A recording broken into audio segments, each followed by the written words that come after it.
In 2010, Congress unanimously voted in support of establishing the second weekend in August as Spirit of 45 Day, a special day honoring the legacy of the World War II generation.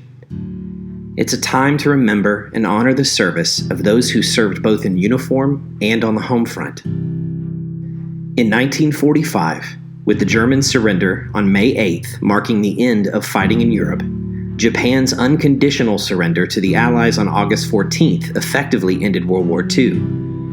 America would go on to assume responsibility for leading the rebuilding of the post-war world. In this 75th anniversary year, we are honored to share with you just a few stories of the many World War II heroes who are interred at the Alabama National Cemetery, as well as stories of hard work and undying support from the home front. Many of these stories not only touch the heart, but serve as inspiration for future generations to live by their example. The war in the Central Pacific began with the Japanese attack on Pearl Harbor on December 7, 1941. The turning point in the Pacific theater came in mid-1942, with history's first great carrier battles. The U.S. Navy checked the Japanese in the Coral Sea and defeated them in the Battle of Midway.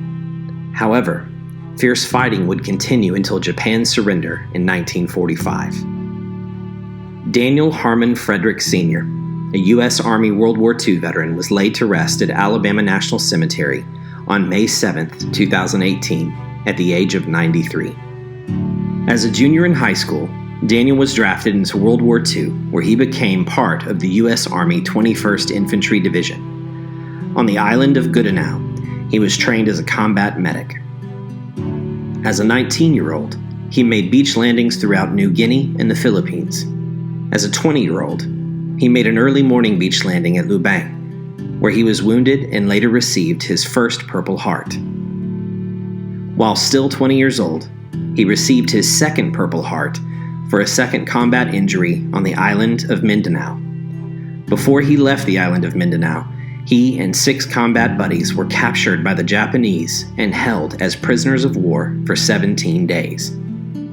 In addition to his 2 Purple Hearts, he received 2 Bronze Stars, the Philippine Liberation Medal, the World War II Victory Medal, and the applause of a thankful nation for being a part of the greatest generation.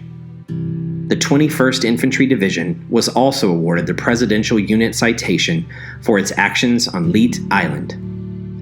Mr. Frederick was a man of courage and inspired his family and friends to live by his example of patriotism. His son, Mark, is a member of the support committee.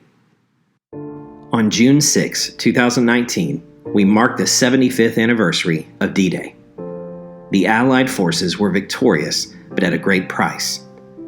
While statistics vary widely, best estimates for the United States is 417,000 military deaths, while worldwide an estimated 15 million soldiers lost their life in battle.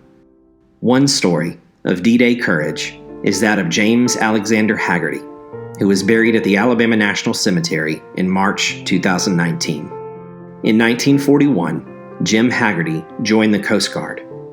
After training, Boatsman First Class Haggerty was in charge of securing the ship deck and ensuring that enlisted personnel were where they were supposed to be. Over the next couple of years, his boat came under enemy fire. On June 6, 1944, D-Day, Mr. Haggerty and fellow crew members of Rescue Flotilla 1 went to Juno Beach to escort the 3rd Canadian Infantry into battle, as well as look for men who had been thrown into the water by enemy fire. In an interview in 2018, Mr. Haggerty explained, "There was a standard for how to pick up soldiers out of the ocean. You didn't pick up anybody who was bleeding from the nose, the mouth, and the ears, because they were going to die. The worst was seeing dead bodies floating by," he said. "You never forget that." Like so many veterans of war, that day haunted Mr. Haggerty his entire life. On April 22, 2019, Richard Stevens was laid to rest at Alabama National Cemetery.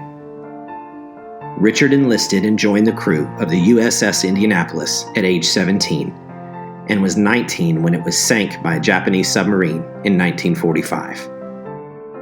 The USS Indianapolis carried the atomic bomb to the South Pacific island of Tishin, where it was picked up by the Enola Gay, the plane that dropped it on Hiroshima, a pivotal event in ending the war.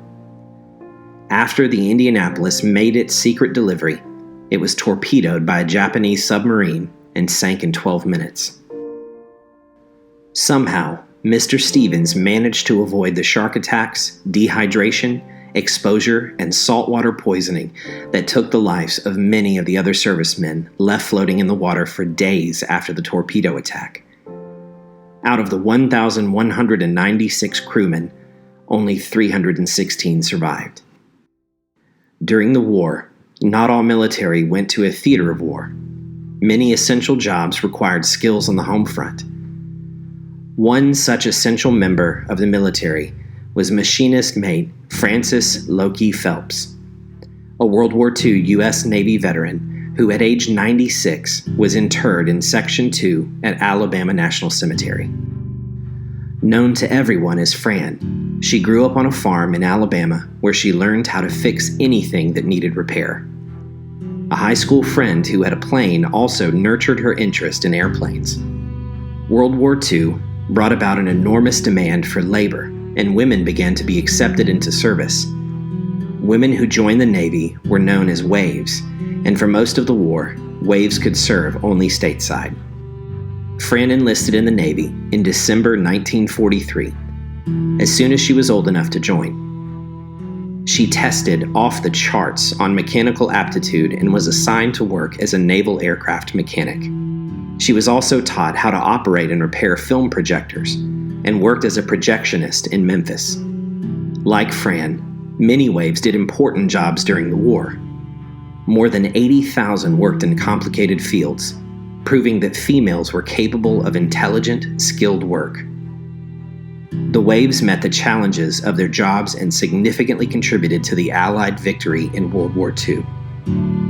In her civilian life after the war, Fran was one of the most civic-minded and patriotically active individuals in her community. She often shared her story with school children and was an inspiration to many. More than 70 years after the end of World War II, the war effort civilian working women were finally given a national day of recognition when March 21st was designated National Rosie the Riveter Day. From 1941 to 1945, over 6 million women on the home front answered the call of their country to step into traditionally male jobs in support of the war effort. One such story of patriotism and the can-do spirit of 45 is Dr. Fran Tunnell Carter, whose husband, World War II veteran U.S. Army paratrooper John Carter, is buried at the National Cemetery. Fran, age 98, is the founder of the American Rosie the Riveter Association. Francis Tunnell began working in 1943 at the Betchel McCone Parsons Airplane Modification Center in Birmingham, Alabama, drilling holes and riveting B-29 bombers. She was one of millions of women who answered the call. America needs you. Most of these women had never worked outside their homes before, and many returned to the home once the war ended and the men returned home. In taking these non-traditional jobs, women showed that they could learn any type of job, and they opened the door for future generations of women as well. After the war, she married John Carter. Both went on to earn their doctorate degrees and teach at the college level. Both were very patriotic in their civilian life, and their example has inspired the same patriotism in their descendants and many others. These World War II heroes buried at the cemetery, as well as many others, have helped to shape countless lives. By honoring their legacy, we can learn by their example of national unity and pride, and inspire future generations with their stories of heroism, determination, and love of country. Freedom is not free, and we owe a special debt of gratitude, not only to those who protect ours, but to their families for their sacrifice. To our World War II veterans and the brave veterans who have since continued their legacy, we will never forget. God bless our veterans their families, and may God continue to bless America.